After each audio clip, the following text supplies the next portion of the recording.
आहे? आज काही मुद्दे उपस्थित नाही. आम्ही लेट आला गावावरून. हाऊस संपलेला होता. आजचा कामकाज संपलेला आहे. आता उद्या हाऊस सुरू होईल.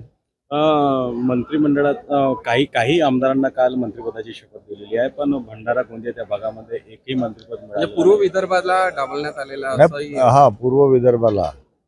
त्याच्यात असं आहे का, आपला जसा भंडारा गोंदिया जिल्ह्याचा विचार केला तर इथे 7 जागा आहेत. 7 पैकी 1 जागा महाविकास आघाडीकडे आहे आणि 6 जागा महायुतीकडे आहेत. परंतु त्यानंतरही महाराष्ट्राच्या मंत्रिमंडळ 43च्या वर नेता येत नाही.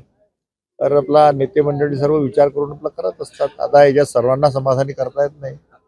आता पूर्व विदर्भात भंडारा गोंदिया जिल्ह्याचा विचार केला तर ज्या 6 जागा निवडून आल्या ते 6ही दावेदार आहेत.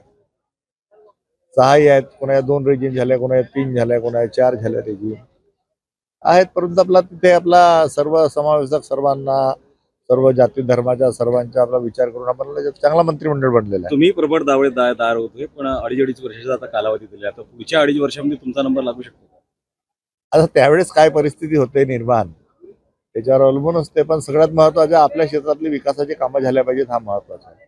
ते यावेळेस होणार. म्हणजे यावेळेस मला वाटते का आपला महाराष्ट्राच्या विकासाला चांगली गती आपला येणार. हॅलो आई, तू बटाट्यामध्ये कोणता मसाला टाकतेस ग?